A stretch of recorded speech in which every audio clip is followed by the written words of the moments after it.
Hi guys, welcome back to the Belle. This is a podcast that celebrates women in sports, entertainment, and the overall creative industry.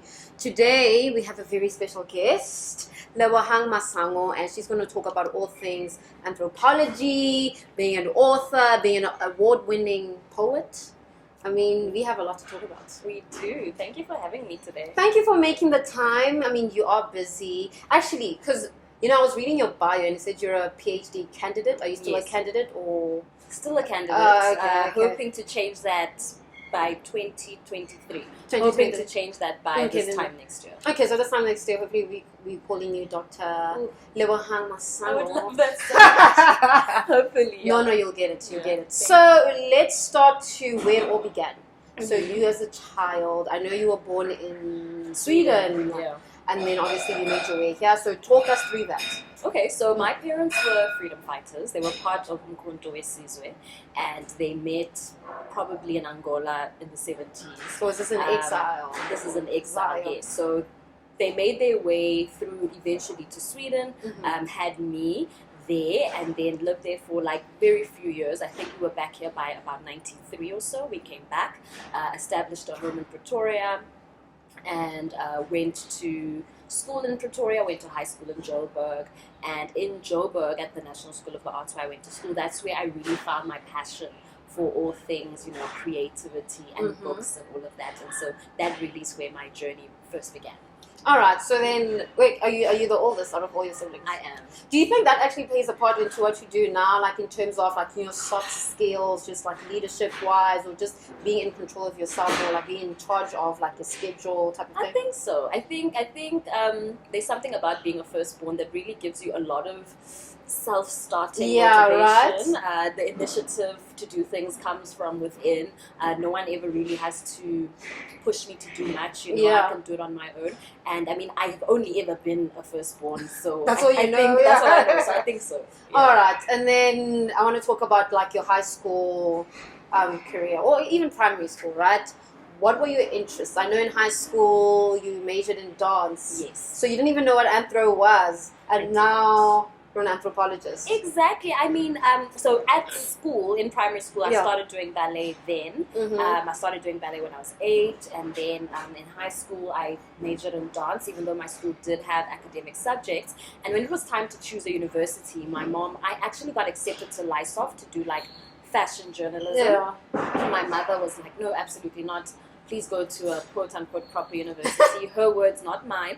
And I said, okay. So I ended up going to Wits. And when I was choosing my subjects for my Bachelor of Arts, I came across this one called Anthropology. Absolutely didn't know what it was, but I needed a subject, so I chose it. And the lady who was doing the intake of students was really nice, and I found out later that was Dr. Kelly Gillespie, and it's because she was so lovely, and so all my lecturers were such nice people that it became a subject that was easy to really commit to. And so now, I'm an anthropologist. And what is that? What is anthropology? So anthropology is the study of human culture. Okay? So we are interested in the ways people come together to form language, ways of talking, ways of dressing, ways of being, ways of appearance as well. And you can find an anthropologist studying anything. So you've got economic anthropologists, medical anthropologists, social anthropologists, cultural anthropologists. Or for anything in the world, there's an anthropologist who can study that. So I'm choosing to study right now love and romantic relationships. That's actually my focus. Okay. Yeah, so I want to teach that, and I hopefully will be teaching soon. And I've got a book coming out about it as well. I mean, you have a lot of books. You have a lot of kind of. I mean, even right now, you mentioned that after this, you'll be reading one of your books to the kids, which is so amazing. Again, I'm going to take us back to high school, because I feel like you mentioned your mother, and how she directed you to this university, and that's where you found anthropology. Yeah. But then for a black person, just generally, for you to go to a high school that majored in arts, that's such a big deal. So that tells me that your parents were so involved in you as a kid, and like they just looked at what you loved and went with it. Yeah, they were super supportive. Yeah. What really helped my mother is that my uncle, Mpumi Dlamini, he's a jazz musician. He's really incredible. So he was at NSA before me. And so so my mom, we found the school because of him. And my mom was like asking him all the questions. And of course, because he was there and he was really so amazing, she was like, okay, if my daughter goes there, not only will she have like a big brother / uncle there, but she'll also be in a school that I know is good because my family has vouched for it. So my mother was really supportive. Yeah. And she's always allowed me to just explore and do what I want because she trusts me and she trusts that I'll always make the right decision. But I guess those are our firstborn first. Exactly. And you also, I was listening to one of the podcasts that you were in, and you mentioned how like she was very, not only was she supportive of you, but she made you feel like you're the best. Yes. So like getting into the world, like you already knew, like you had a solid foundation. Yeah. And like that encouraged you to be like enter any space that you feel comfortable in because you were told that you were the best. Exactly. Would you do the same for your kids? I really want to. Yeah. Like I think my mother has left such a beautiful manual for raising kids. Of course, I'll make my own tweaks here and there. I think she was far too strict. But that encouragement and it's just allowing children to believe that anything you touch is magic. I think that's such an important lesson to impart on children because having confidence in anything, that's how you become brilliant. Is that like one of your inspirations, writing children's books? Yes, my mom used to read to me all the time. I grew up with my mom reading for me, buying me books. She'd leave me alone for hours with my books, and so she really nurtured that early love that I have for literature. Oh, so you've always loved literature. I have. Okay, now, so in varsity, that's when you found, anthropology, and you explained what that is. So for someone who wants to be an anthropologist, right? How would you advise them, or even in high school, like what subjects should they take? And then in varsity, what should they major in other than anthropology? What could help? Okay. Well, anthropology is for us languages, history people. It's not really for your STEM people. So if you want to do anthropology, have your strength in languages, have your strength in history, have your strength in, well, it's not history, sorry, it's social sciences, and really be interested in the world, be interested in people, be interested in, everything around you. That's really going to help you. So by the time you move into university, it'll be helpful to do maybe things like media studies. I mean, it depends what you want to do. Yeah. Maybe media studies will help, maybe history will help. I did political studies, so I majored in political studies and I majored in anthropology as well. So, but any of those subjects, philosophy as well, African literature, any of those could be helpful. And are these, so your industry, in anthropology and working with, right now you even said that you are, focusing on relationships and how people interact with each other. Yes. Is it male dominated? Because I'm not quite sure. That's an interesting question. So traditionally, the discipline is a discipline of old white men. They began it. They were the ones who were interested in finding out what the natives were doing. So they started that way back when. And right now, I would say that it depends on the kind of university that you go to. So if you go to Wits University, for instance, you'll see that the cultural makeup is changing, the cultural and the gender makeup of who occupies, lecturer positions. That's changing. But I guess transformation is a really slowly turning wheel in South Africa, but it reflects really anything you'd expect in South Africa. It is white dominated, it is male dominated, but I think at Wits there's a lot of great, fantastic changes. It's more there's more transformation there. All right, and then I can imagine. From my research, I can tell that you didn't want to work because you did work in a corporate space or an office space, and I did it for 2 years. And you were like, nah. You did learn a lot, but you found out that also this space is not for you. Yeah, it was a fantastic time. It was wonderful to get to understand what it means to go to work, to wake up in the morning, to wear proper clothes, to go to work and to come back. I loved that experience. But I never did it again, right? I wake up when I want to wake up, I sleep when I want to sleep, and I wear what I want because that's what it is to be an anthropologist. So I'm grateful to know what I don't want because that helped me find what I do want to do. So, but what do you identify as a freelancer, an entrepreneur, or do anthropologists just generally work for themselves? Okay, that's interesting. So anthropologists usually work a lot of the time within the university system. So you do it's a research. Yeah. So you do research there.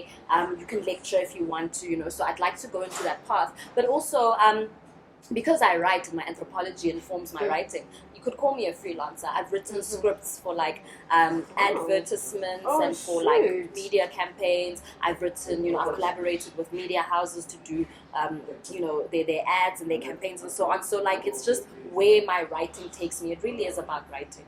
Oh wow, that's very interesting. Oh okay. So wait, so an anthropologist cannot work like in a corporate space, maybe? Or would that be research? I think they can. They can in doing research. I think a lot of them have also gone into the maybe human resources side of life. But maybe we're not qualified for that. I'm not sure. It really depends what you... Anthropology is wonderful because it allows you to understand people more, and if you pair it with other disciplines or other kind of qualifications, it really, really helps. But where I am, it's very writing heavy, the work I do. Writing and reading and research heavy. So when you start falling in love with anthropology, writing, being a poet, who are the few people that you looked up to? Probably, firstly my lecturers, right? Because I saw them all the time and they were just amazing people, still are. So I really, really loved them. The people that I would read about as well, I really enjoyed their work as well. For instance, there's Grada Kilomba is an artist and scholar whose work I really enjoy. I really got to enjoy Zora Neale Hurston. She's like an old school anthropologist from America. And yeah, there's just too many to name right now. But I really looked up to the people whose writing I would read and whose writing transformed me as I was doing my work. Okay, and then any adversities you had to face in this space?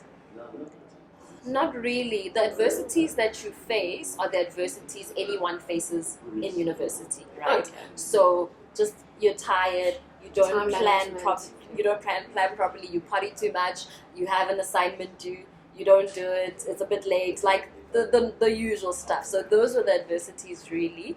And then at some point you do get some anxiety, you do get some imposter syndrome because people are really smart and they're writing things in really smart ways and you don't know if you measure up. I don't know if I always measure up, but I always just do it anyway, and if I don't measure up, it's fine, I'll do it again and maybe I'll get better. So yeah, it's just the usual kind of adversities. And what helps you hone your skill as a writer? Reading a lot. Okay. I really, really, really enjoy reading. So when you read, you're able to see how people employ different styles. You see how people tell stories in different ways. You see how people deploy language, and you're able to take some of those on to refine your own craft. Do you see yourself in film? I don't know, whenever you mention writing, I think like film and television, because you also mentioned that you also wrote for an ad.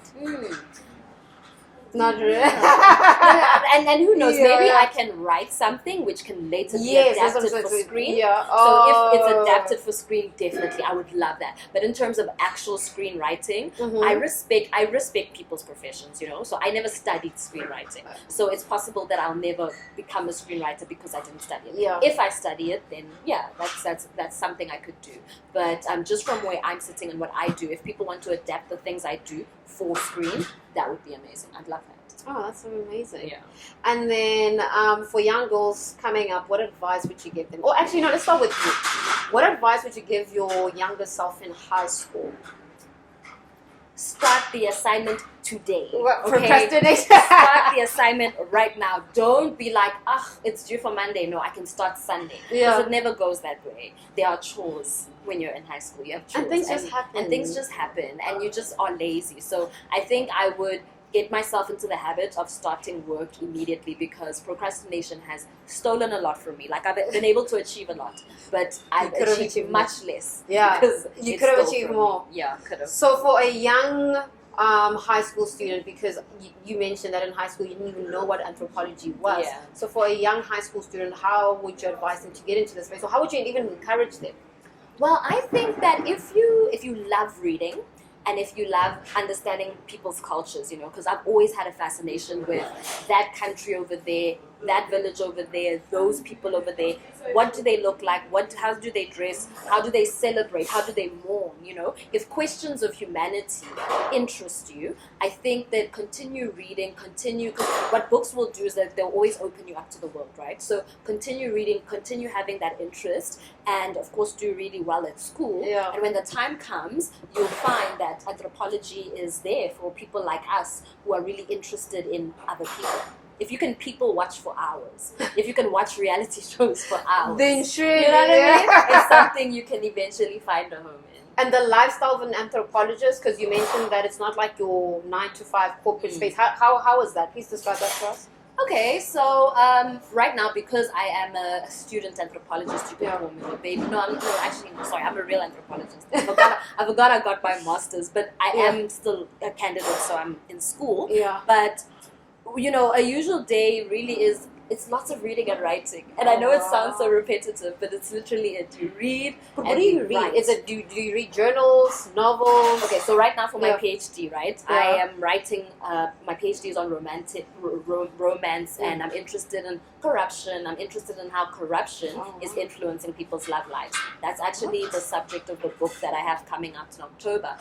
So I'm reading a whole lot of stuff around capitalism, around, how capitalism influences romance, about the political economy of love. That's a theory I've been working with a lot, because as we move into as our world becomes more globalized, as we have more access to technology, more access to information, we see things, we are influenced, and we also influence others. And so all of this changes the dynamics of how two people relate to each other intimately, right? And so I'm interested in how these big shifts in the world influence people directly. So all my readings have to do with that. Anyone who's writing on romantic relationships, but I'm talking about like really scholarly, really in-depth research. So anyone who's doing that on the continent and abroad as well, those are the kinds of things that I've been reading. I've been reading people like Alcinda Honwana, who's a professor from Mozambique. I've been reading Sanyu Majola from Kenya. I've been reading Mark Padilla, and they write on the political economy of love. So those are the kinds of theorists I'm busy with. So a day includes reading a lot, and then also synthesizing my arguments to see if how they compare and contrast with what's in the world, and being able to say, well, this is what this person says about this, and this is where I differ, because the South African example provides us with opportunity to see that this can actually work quite differently. I'm really interested in the space, because I had no idea, because like you mentioning professors and stuff from different universities. Can one start a company that focuses on anthropology? Or is the anthropology like mainly research? It's mainly research. So if you wanted to, and maybe I'll do this one day, you could form a company that's a consultancy, right? And so if people are trying to understand people, and I mean, this is where some people can go into advertising, some people go into human resources, like I said, anything where you need to understand people better, market research, that kind of thing, right? When civil society organizations from America are trying to have, have NGOs that maybe are intervening in the AIDS crisis, right? Maybe they'll get some anthropologists to study those high school children and see what the 15 to 24 age group is doing. Are they using condoms? Are they not? Why aren't they? How can we better help them to choose contraceptives? I mean, things of that nature. That's very interesting. And what has the space taught you about yourself? That is a fantastic question. What it's taught me about myself is just the resilience that I have. It's taught me that I disagree with a lot of what anthropology has given us in terms of narratives around Black women and Black women's intimate lives. Okay. And so because I disagree with so much, it has also given me the opportunity to find the voices of Black anthropologists, women, Black sociologists, Black cultural studies professors who are in line with my kind of thinking, which is that it's not that Black women are out here being promiscuous and they are sleeping with men for money, full stop. It's about the fact that there are very big processes happening in the world, and those macro shifts are having micro influences on what people do. And my book, which is coming out, it's called The Soft Life, Love, Choice, and Modern Dating in South Africa. That's the title. And I'm interested in the soft Is this life. the book coming in October? Yeah. Okay. So I'm interested in the soft life. I'm interested in what people mean by that. I'm interested in what women are doing to attain it. And I'm also interested in how our government has created a condition where people have to be really creative in order to get ahead in life. And sometimes being creative involving your love life as well. So yeah, I hope I answered your question. It's just taught me that there's a lot that I don't agree with, and it has also given me the tools to change and to influence and to speak about what I don't like. It gave you that platform to be like, guys, like, like just to stray away from the generic, is it theories? Yes. Yeah, the generic theories. Wow, that's so amazing. Because Koketo, a lot of the time, what ends up becoming the truth, right? A lot of it stems from research. What ends up becoming stereotype, a lot of it comes from research. But it's just about how people deploy language to say different things. And then you end up with it being true that black women sleep with men for money. That's just the truth. It cannot be. I absolutely refuse. So here I am saying I really don't like this, and this is my contribution for us to please have a better conversation. Oh, that's so amazing. So about your writing process, do you come up with the title first for your book, or do you write what you think? Do you just write what comes to mind, and then after you're like, oh, I found the perfect title? Definitely write and then title, because sometimes you might have a title, but you might end up changing, it might end up taking a completely different turn. You should always let the story guide you, and let the story let you know when it's finished, and let the story tell you what it wants to be called. And I know it sounds a bit esoteric, but really, you must just allow the story to take you where it needs to take you. And how do you know when you're done? How do you know, like, this is enough? Yeah, like, I've said enough, I said it all. Well, I'm guided by just stipulations and regulations, so I know how much text has to be in a book for people this old, and how many pages they can handle, and how I can stretch that, or what I can't go over. So it's really just about understanding the conventions, and this is why being a reader helps. I understand the conventions for children's books, I understand the conventions for adult books, I understand the conventions for a chapter in an academic book, right? And so when you understand those conventions, and if you don't understand, you ask and you are told, then you're able to craft something that will really be valuable and worthwhile for whoever it is being targeted towards. You've been speaking about you as an author, you as an anthropologist. Let's talk about your poetry side. I love how, like, I always say this, that, people, we've been taught to focus on, like, one line of thinking, like, once you're a lawyer, once you're an anthropologist, that's it. But, like, you've managed to do that, be an author and now a poet. I mean, you were chosen by the Reserve Bank to be one of the, was it the only poet? The only poet, yes. That's for commemorative celebrations for the centenary. Yeah. That is crazy. And how was that for you? That was amazing. That was a fantastic process, because, the Reserve Bank is an important institution. Yes. They've been here forever. And so to be chosen to allow my words to usher them into their new century, that was amazing. I had so much fun.